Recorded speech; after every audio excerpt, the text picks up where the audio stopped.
Hello and welcome to the Mysticast, where you join Jack Stafford and Deborah Littleboy, members of the Aetherius Society, the cosmic religion for the Aquarian age, as we break down the barriers between religion, science, metaphysics, philosophy, and mysticism, all of which are really only aspects of the self-same quest for truth.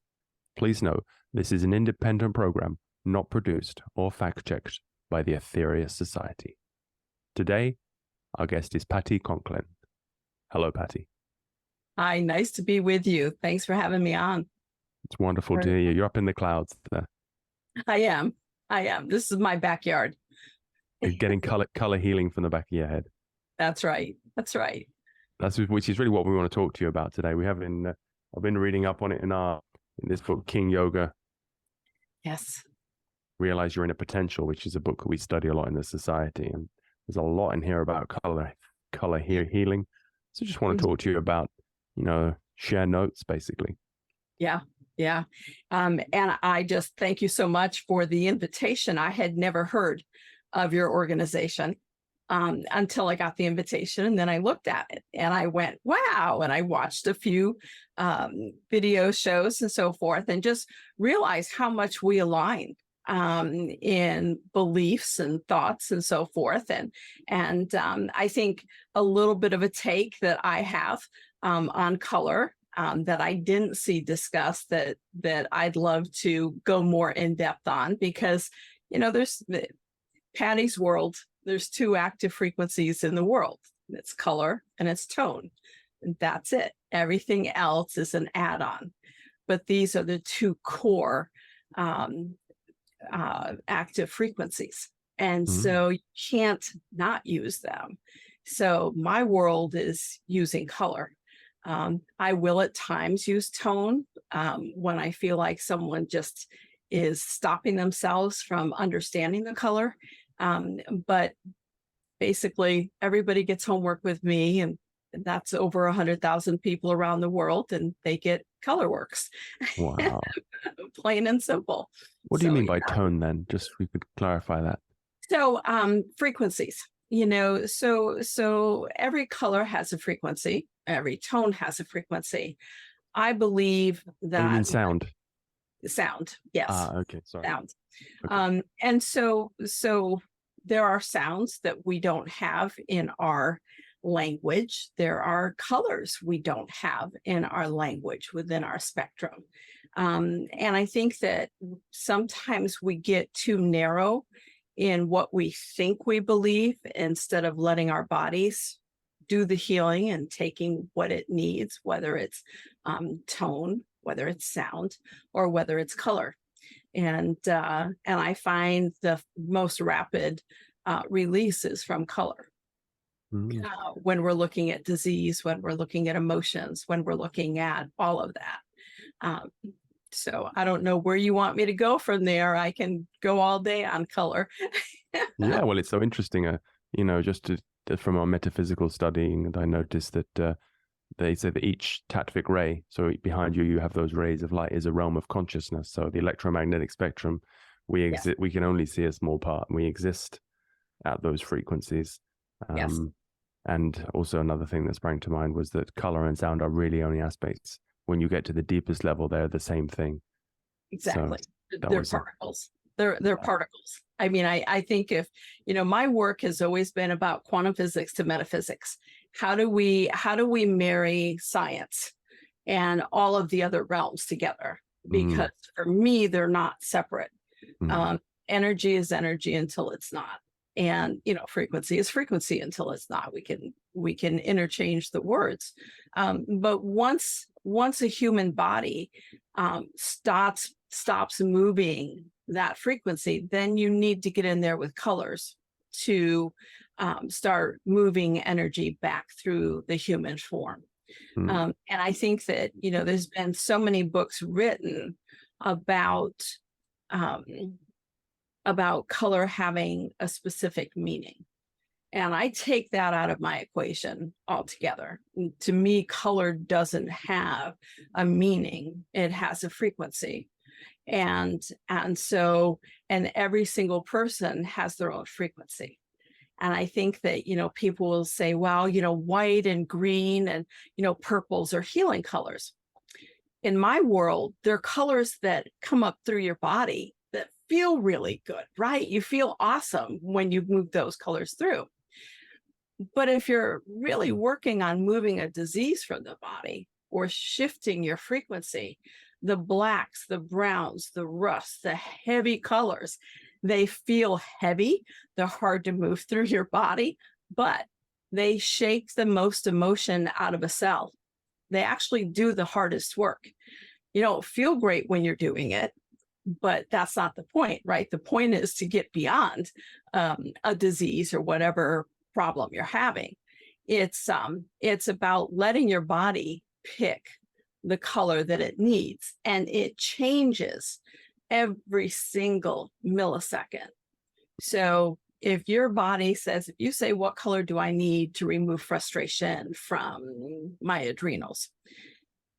If you look at the cells that are blocked within the adrenals, let's just, for example, take 100,000 cells, which is about the size of a tip of a pen. And your body says black as the first color.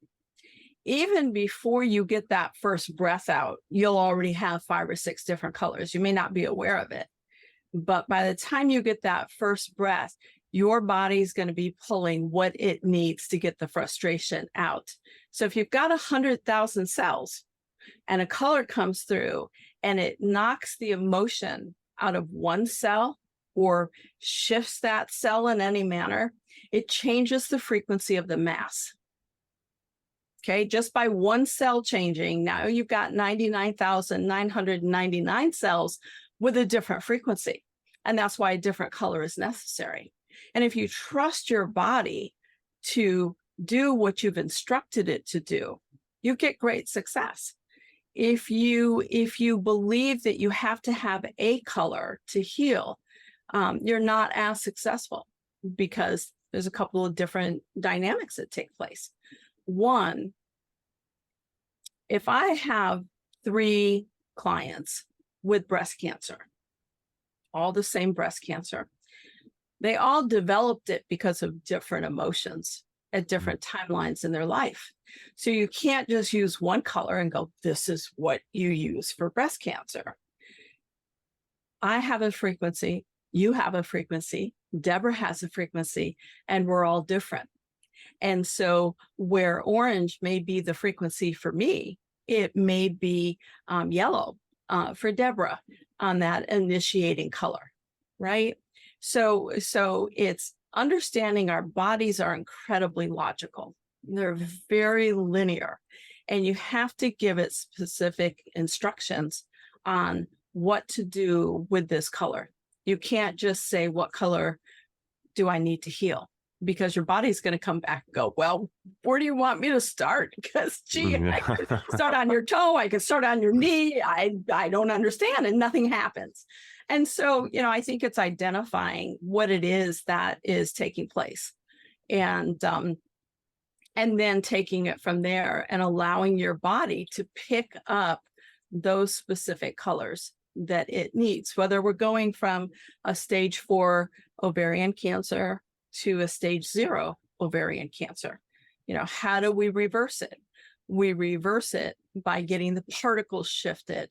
We reverse it by using color to take that which is no longer moving and move it back into its natural rhythm of frequency.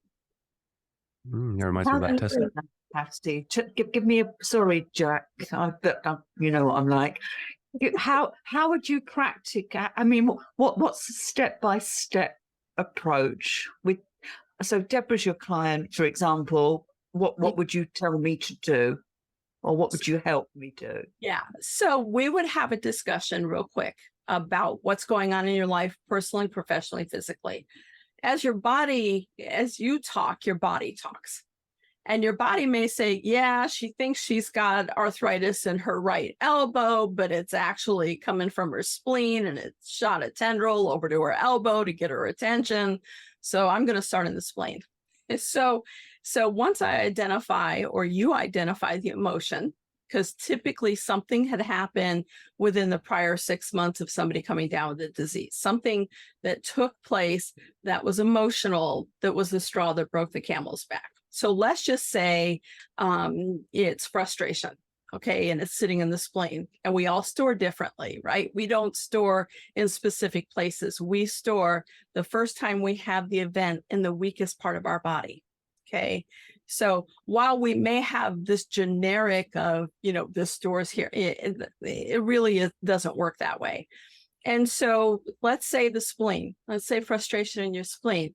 What I'd be saying to you, Deborah, is ask your body, what color do I need to remove 90% of my frustration from my spleen? And I'd have you close your eyes and breathe in through your nose and bring that color in through the bottom of your feet. You always want to start at the feet and come up. And you're going to be coming up your body, and you're going to exhale out your mouth.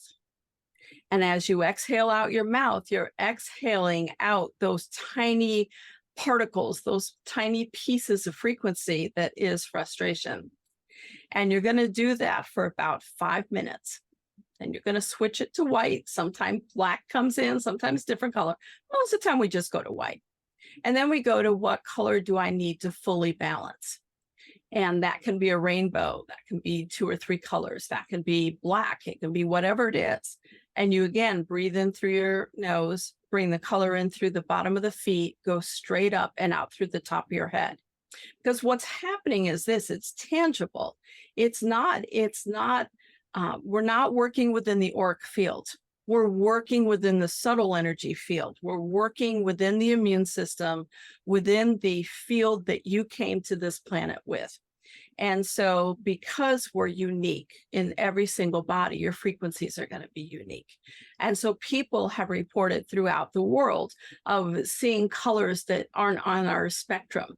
They don't know how to describe it because they've asked their body to do a task. And their body, their soul, their divinity, their whatever you want to call it, their source is creating that for them. And so again, it's important, sometimes in the metaphysical field, people get stuck in the don't give it a label, don't give it a name because you're going to draw. I don't buy that. I think that, again, energy is energy until it's not. And by the time it's not, then we can look at the microscope and doctors give it labels and so forth. The reality is something's there. If you want to call it popcorn, if you want to call it, fruit juice, it doesn't matter, but something is there. And so again, you have to be linear with your body. And when you speak in a linear, logical way to your body, asking it to give you a specific thing, and percentages are really important because let's say that we're working with the frustration in your spleen. Let's say that you say, what color do I need to remove the frustration in my spleen? Subconsciously, you may be very scared of moving that frustration for the spleen. So maybe it'll only give you 1 or 2%. Give your body hard instructions. Give your body that instruction of specifics. And so, I had a client years ago, and she was just lovely. And we did a half-hour color work session. And she had a cancerous tumor in her palate, on the roof of her mouth. And they had taken it out a few times, it grew back and so forth. We did color. We just did color for a half hour, that 15 minutes of what color do you need to remove the cancerous tumor from, to fully 100% move the cancerous tumor from the top of the roof of your mouth, from your palate. And we did the half-hour session. And the next day she called, and she's just screaming into the phone because when she woke up that next morning, what she typically does is put her tongue up on the roof of her mouth to see if it's grown, whatever. And there was just this huge hole. And so she got her husband to go get a flashlight, and he looked, and it was gone. It was gone. And so, those are delightful ways, somebody with MS who's walking with a cane. You want them to do their color works. And within a half-hour session again, she was able to put her cane down. And then, you know, I love it when we go into muscular dystrophy, and somebody who was diagnosed at 6 went into a wheelchair at 33, did a cellular, which is another form of color works more in depth. And she was in a scooter and wheelchair at 44, and she was walking within a day. And she's now a semi-professional ballroom dancer. So color has such power. And the reason we balance is because what we're removing is tangible particles, right? We're all particles. We're not solid. We know that. We know that we're just moving particles.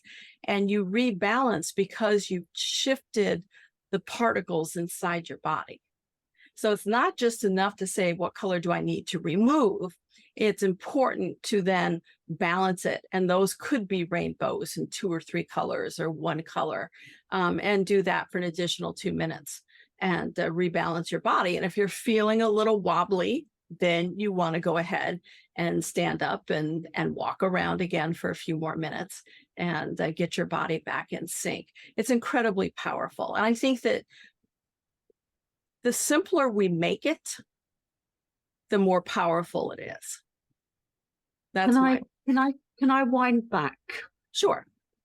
How when you said and I've forgotten the story you gave to me, but so we're dealing with frustration, and I say to you, I've got arthritis in my elbow, and you go, no, you've got frustration in your spleen. Right. How did you get from my elbow to my spleen? Yeah, that's kind of unique to me. I think I didn't realize I was different.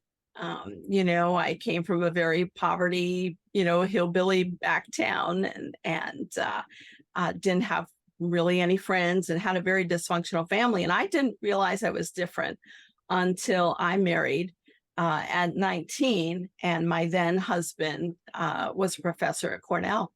And Carl Sagan was at Cornell at the same time.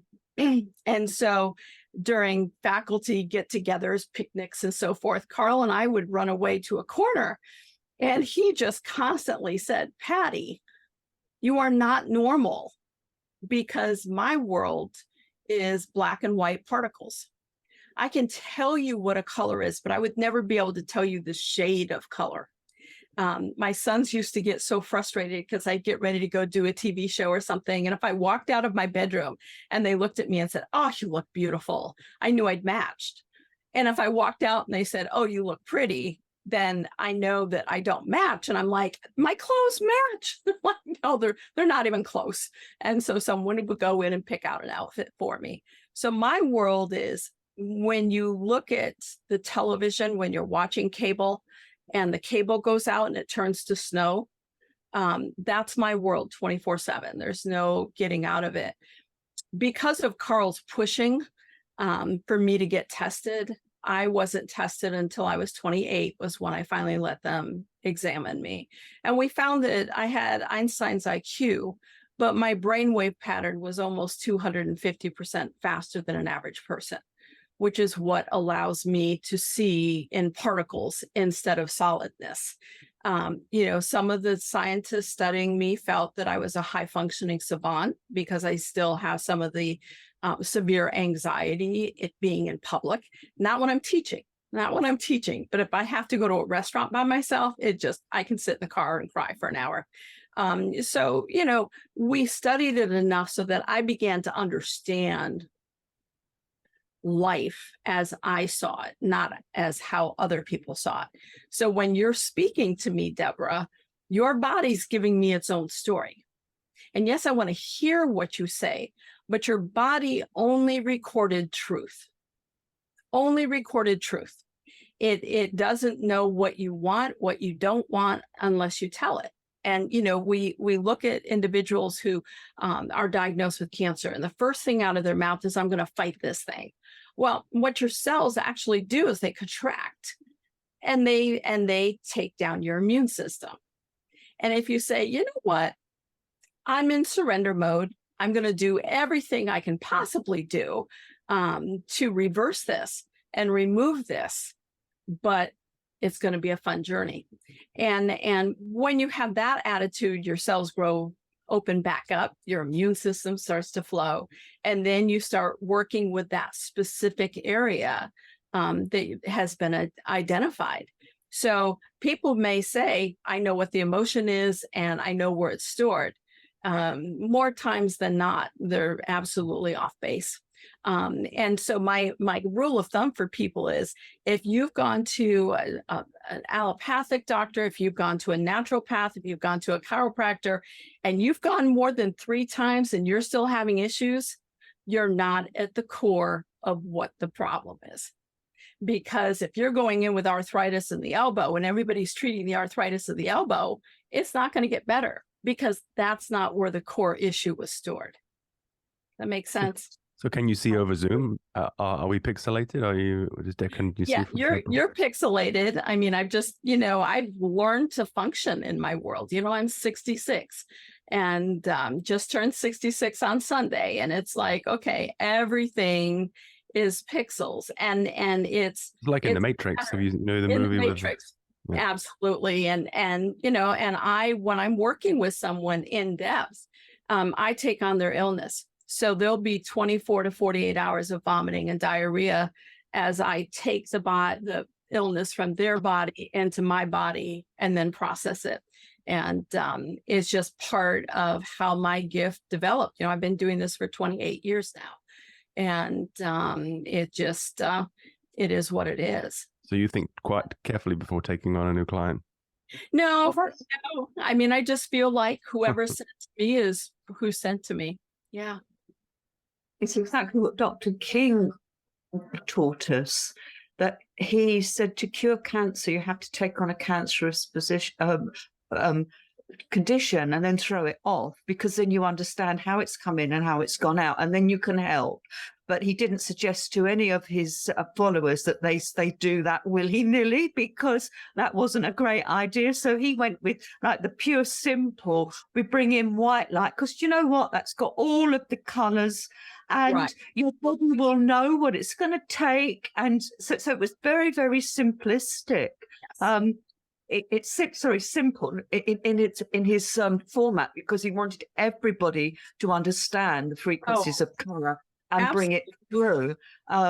So yes, I find that fascinating. I think it's because of my brainwave and the way my body is. I've never met anyone in the world that does that. I've heard of a few shamans who can do it, but it's very instinctive, and I don't ever feel like I'm sick. I have students, about 50 students around the world, and I teach them. They're unable to do the same process. So what happens with the client is they'll go through 7 to 10 days of low-grade fever, feel like flu-ish symptoms for the client. And that's because their body's detoxing. So when I have a student who has somebody who's in critical condition and feels like they really need to work, then they'll call me, because the client isn't able to go through 7 or 10 days of flu-like symptoms. And then I come in and take it. And I don't feel any suffering from it. It's just, it plays heck on your social life and that kind of stuff. But for me, it's that learning. And I think you're really what Dr. King was teaching was that you have to be able to merge with it, whether and like I said, virtually no one's going to take it on, but you need to be able to merge at the frequency of your client and pop it up a little bit, right? And pop the frequency up a little bit using color.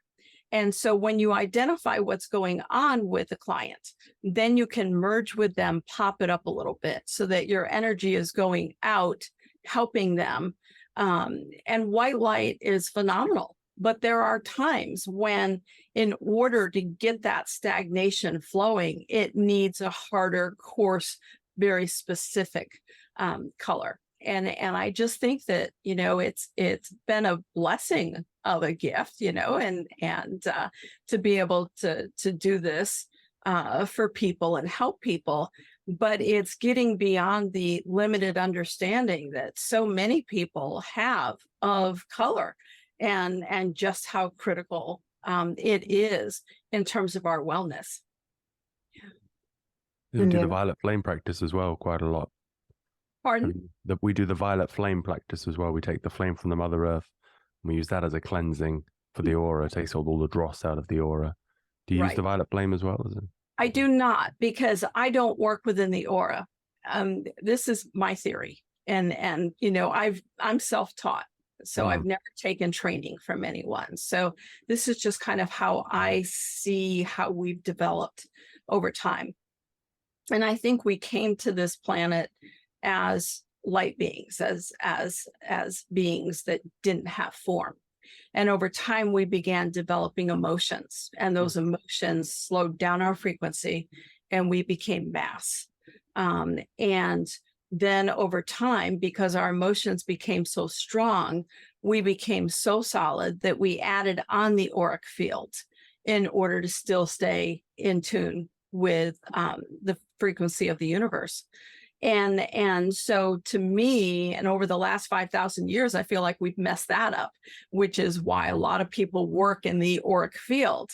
I don't want to work in the auric field. I want to get right down into your subtle field. I want to work in that field that you came to this planet with. And the rest will work out itself. The auric field will get back in balance once you get the subtle field taken care of. But when I look at a human body and I look at what you would call the heart center, the heart chakra, and I look behind that, behind the heart chakra is the subtle energy field. In science, we would indicate that as the immune system. But it's the subtle energy field. It's that place that we came to originally. Beyond that is the soul. And that piece of our learning, our experiences, whatever. And beyond that is the tunnel. And it's that deep, dark place that most of us are incredibly afraid of. But beyond that is the light of the divine. And I realize I may not be using the same terminology that you use, but I think you get what I'm saying. It's that piece of the universe. So in modern day teaching, people work on how to connect their soul to their consciousness. And that's great, but I want you to go deeper. I want you to go through that tunnel and connect with the divine, because once you can do that, then all things are possible. So it's, you know, when we're looking at a near-death experience, what you're really looking at, and I've been with hundreds in that near-death experience, is the soul rises up out of the body, kind of gets a view of what's going on, but it literally goes back down into your body through that tunnel to the divine. And there's a conversation. Did you get your job done? And if the soul goes, no, then the soul goes back into place and you continue on. If those two pieces come together and the question's asked, is your soul completed? Did you accomplish everything you were sent here to do? And the answer is yes. Then they merge and they leave the body. They leave the physical form and continue on to the next journey. I really thought that I would pass at 62. When I had my first visitation at 7 years old, I was told that I could come home at 62 if I wanted to. So my sons and I'm ready for the next adventure. I mean, yes, you've got awesome kids, but you married awesome wives, and I don't need to stay here. I've worked hard throughout my lifetime. And I cried like a baby the morning of my 63rd birthday. I'm like, oh my gosh, I'm still here. So, I deserve a promotion. Yeah, apparently I was doing a good enough job that things stayed. So, you know, I think that when we look at our physical form, we get so caught up in our fear, and fear for me is forgetting every available resource. And it's that resource, that piece of the divine that's in all of us that can change our particles, that can utilize color, can utilize sound, and get your body so that it's in rhythm, so that it's working the way we need it to work. And sometimes the disease process is simply the continuation of lessons for the soul. right? And it's Karma. not a good or bad thing. Mm. Yeah. Do you feel like you take on karma when you get these feelings? Personally, Hmm. take on karma. I don't know. I don't know how I feel about karma. I feel that, one of my practices is every night I look in my mirror and before I go to bed, and I ask myself the same question every night. Did you live your life today in honesty and integrity? And if those answers are yes, then I had a good day. And I think that if more people were to look at their lives, and people have said across the world, why don't you ask God, source, goddess, whatever, to take it so you don't have to be sick anymore? And I'm like, it's not an issue for me. And I remember an old boyfriend saying, how do I know when you're processing a client and when you're personally sick? And I'm like, it's a huge difference. I mean, when I'm processing a client, my vomit is just like a waterfall. It's not heaving heavy. It's just letting it out. The same with the diarrhea. But if I grab my teddy bear and my blankie and I crawl in the chair and I start talking like a 5-year-old, I'm sick. It's a rarity that I get sick. And I think the rarity is because I am processing my clients, that anything that is in my body at that given time gets through as well. Exactly. So, I can look at myself and see my particles and say, wow, you're really looking old. And I'll, because I haven't worked enough. And so then if I go back to working and, see 4 or 5 people a day for a couple of days, then I start to get youthful features again because I'm moving so much color through my body. You look in great shape. How old are you now, if you don't mind me asking? 66. I just turned 66. You look very much younger, yes. Yeah. Thank you. So, I think that my work, my teaching, ColorWorks has been my mainstay. It has been my mainstay. Everybody gets that homework. And I see probably 20, 30 people a week, unless I'm doing the more in-depth work. And sometimes I'll do 2 or 3 of those a week because I get as sick for 20 as I do for one. I was going to ask, that was a question too. Doesn't really schedule matter them all in the same time. Exactly. We attempt to do groups when we can, Yeah. because if I'm going to get sick, I'd rather reach a lot of people because, frequency has no limitations. I mean, it doesn't matter if someone's across the world. It doesn't matter where they are. If a doctor calls me from Israel and says, I have a patient here, blood work's perfect, scans look perfect, but we know we have a problem. As long as he's seen his patient, he or she's seen the patient within 72 hours, I can tell him where the origin of the illness is. Oh, wow. Without even seeing the patient. Without seeing the patient. So it's awesome because doctors will call and go, I think you're a crackpot. I just don't believe in any of this. And they'll name call for a couple of minutes. And then when they finally get done, my response is, thank you so much for your opinion. I appreciate it. Now, how can I help you?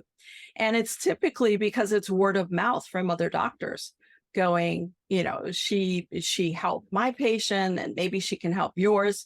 I taught for many years, 6 weeks at a time in Istanbul at the cardiology hospital there, and loved it because the doctors were open to the frequency. And I got to go into some open heart sessions when they were doing surgery. And I remember one doctor starting to put a line down an artery in the heart. And I looked at the doctor. I mean, we had been in school now for 5 weeks, right? So I expected him to be feeling the energy field.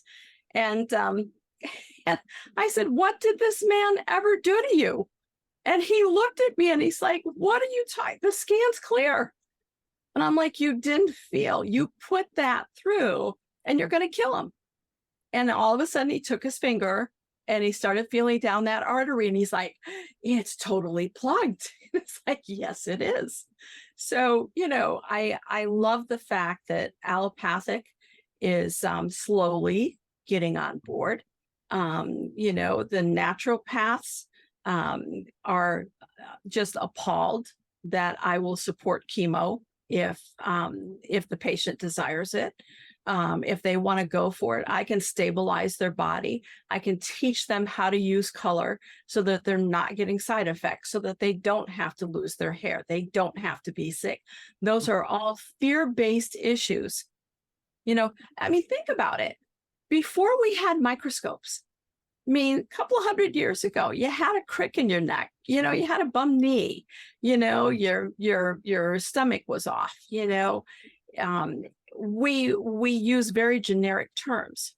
When we developed microscopes, then we began seeing abnormal cells, what we consider to be abnormal cells. And then we started labeling it. And now the label can create the disease because of the fear base of the disease itself. So it's not even that your body was predicated to move to that disease. The fear of the disease itself is what then slowed down the frequencies and created the disease. It's astounding to me on how reactive we are to language, and not understanding that our words are so vital. They carry such a powerful frequency to how we're talking. And every word is being stored in your body. And the old cancel, as far as I'm concerned, doesn't work because you already thought it. You already thought it, you already put it in there. And so I think it's really important for people to really be in forward motion with their words. You can say anything that needs to be said with respect. And as long as you're being respectful in your words, then it doesn't matter if you tell somebody that they're on the wrong path or whatever. Choose your words wisely. And the more you can do that, the more you can clean your body out using color from conception, genetic, past life, whatever your belief is. The more you can start at that origin using color and move it through the life and reach a point where now this minute you're being careful with your words. It's not about thinking it, well, if I think it and I don't say it, I'm okay. No, your body's all one unit. Your body's going to go ahead and take those words to heart. And I think it's just becoming a nicer world. Being nicer to people, whether you agree with them or not. It's that difference between judgment and discernment. And people have used color just to even be able to distinguish the difference between that judgment and discernment. That's such a wonderful message you have. It's would it be possible to see you in action? Because Deborah has some health issues, and would it be possible for you to give us a short example of? Sure, if she's up to it. Have we got time? Because what I wanted to do is share something with Patty that I think that would be a gift to her that she may not. Do you mind if I just do that, Jack? Sure, I'll be as quick as I can. Dr. King was a cosmic adept, and he channeled transmissions from other cosmic adepts. And one of our books is called Life on the Planets. And what we're told is that Jupiter is the planet that sends us color and perfume and music. So your tone and your color. Now I've got three tiny snippets here, which are really my gift to you because I'm talking. So the first, and I'm only picking tiny bits out. So this is from the planet Jupiter. We also take very kindly to music, but this music is not played upon any musical instrument, the like of which you have upon Terra. Terra is Earth, okay? Form a symphonic balance in our musical poems. We manipulate magnetic energies, which are transformed into sound, and this blending of sound forms together a beautiful symphony that we can see and hear. For we can appreciate the colors of the sound made by these energies. Absolutely. Origin are all spiritual energies, and like perfume, are all used by us and radiated to other parts of the system to help those who need our help. they're saying the other part of the system, the solar system. That's the Right. first snippet. Second snippet.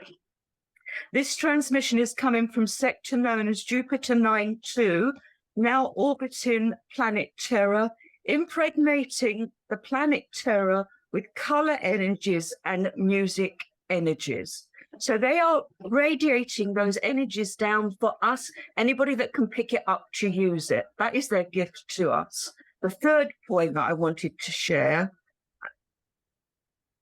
we feed upon the rays coming directly from the logos of our planet and upon solar energies, and also upon our music energies, perfume energies, and color energies. These are the things that sustain our bodies. These are the things which sensitize our minds so that frequently our minds can be raised to God. Then indeed do we praise. Do we praise? Do we praise? Beautiful. Absolutely beautiful. Right. I mean, totally in tune. I knew that you were speaking. Just totally in tune with that. Yeah. Yeah. I mean, I feel as though, and I'll give you, I know we've got limited time, but when I was 7, there was this beautiful essence that came through my bedroom wall. And I heard a male voice. And not because I think it's male or female. I think that's what I trusted at the time. And so the tonal quality was male. And it said 3 things. It said 38 to 42 will be your greatest growth years. 42 to 62 will be your greatest contribution to humanity. And you can come home then if you so choose. But the purpose of your walk is to teach people to become insubstantial without transitioning. And because I have such a unique sight, I'm able to see people's emotions and feelings and thoughts. It's lovingly put me out of judgment of anyone, because whether I'm working with a prisoner on death row or if I'm working with a little child who's ready to pass, I think my task is using color and tone in order to help people move out of judgment so that they don't have to die to do it. And I think that, my sons laugh and say, maybe you were just asked to wash a window and you haven't done it yet. Maybe you should do it. I'm like, no, I think it's a greater task than that. But what I loved about what you shared is, because I am self-taught and I don't have any training, I know nothing about the other planets. I know nothing about where all of this comes. For me, my father, and I term God, my father set me on a path of work in his guidance, in being able to use such simple and yet profound ways to help people that are open to it, right? And so I loved what you shared, because it's not something that's out of my depth. That's out of my skill set to understand. And yet it really makes my heart feel wonderful that there's so much alignment with what I teach and what Dr. King taught. It just, yeah. And before the age of 62, I would never pick up a book. Now that I'm 66, I can pick up that book and read it if it's available. I would love to. Help me understand my work a little bit. Well, I will. This is actually out of print at the moment, but I will share with you what I can, if that's what you'd like. Yes, yeah, that's beautiful. I love it. I love it. Yeah. It's been a pleasure, hasn't it? Yes, it Jack? has. Would you have time for a quick to talk to Deborah? Sure. So let's just do a mini reading here. So just tell me just a little bit about what's going on physically and personally for you. Okay. Labeled with ME, chronic fatigue syndrome, from 2011. Was a prison officer, fit as a flea before I went in. 7 months in, had both hips replaced because I had arthritis in them. So they completely ossified. Yes. Then I lost my job because I couldn't keep the fitness levels. And then basically I maybe only had paid work for, and not full-time paid work for, a year in the last, however long that is, long time. Right. Constantly fatigued. Walk a few steps. My heart sings that I'm outside, and then I just lose the energy through my feet. Yes. It drains through my feet. I'll be okay, and then suddenly, whoa, it's gone. I feel it go. Right. So then that's all I can really. That's it, really. Yeah. I mean, and so two different things. And one, if you'd let me, I'd love to send you the Colorworks MP3 if you'll listen to it. Bring that energy back in through the bottom of the feet. Father was very clear that bring in through the bottom of the feet and move up and not down. The second thing that's really standing out, and our body is so much layering in it, right? Your body was very vocal about your left kidney, and so much is stored in the left kidney. It's not creating the chronic fatigue. What I would ask of you, and is, as a prison guard, you had guidance, you had boundaries that you'd set for prisoners, and so on and so forth. Are you as good at setting healthy boundaries in your personal life? Generally speaking, chronic fatigue, not in everyone, but in chronic fatigue, and I think it's with you, is someone who it just takes a lot to push your buttons. And when you've pushed your buttons, you can get pretty frustrated. But you can be not setting a boundary with somebody because you don't want to conflict or don't want them to get hurt or whatever. So chronic fatigue, a lot of time, is the inability to set a healthy boundary, to set it before it gets started, right? So you've stored in your kidney. And I think that if you, and loss of self, and it really started about age 3, loss of self, in that when you began identifying with the outside world, separate from your parents at about age 3 for you, you weren't on the same wavelength at all with family. And you kind of lost where you were in that moment, and you stored it in your kidney. And so even though there's arthritis and the chronic fatigue, I think if you worked with, what color do I need to remove 90% of my loss of self? And what color do I need to increase my awareness of self by 100%? Ask a question, do colors for 3 minutes, shift the question, do the white light, balance. I think that you'll find your energy will start coming back. Left side is congested, but more so the kidney. And I think if you can get that kidney starting to flow energies, then the chronic fatigue is going to, and setting healthy boundaries with people, chronic fatigue will start lightening up, and you'll be able to walk easier. I think the loss of self has really held you back in a lot of ways, physically throughout your life. Your brain is brilliant, but I think physically it has kind of held you back. So that would be my suggestion on the mini. Well, I'll give it a go. Thank you very much. Thank you, Jack. Thank you, Jack. Okay, thank you. Take care. I enjoyed it so much. Take care. Thanks very much. Bye-bye. Thank you. Bye now. Bye. Bye.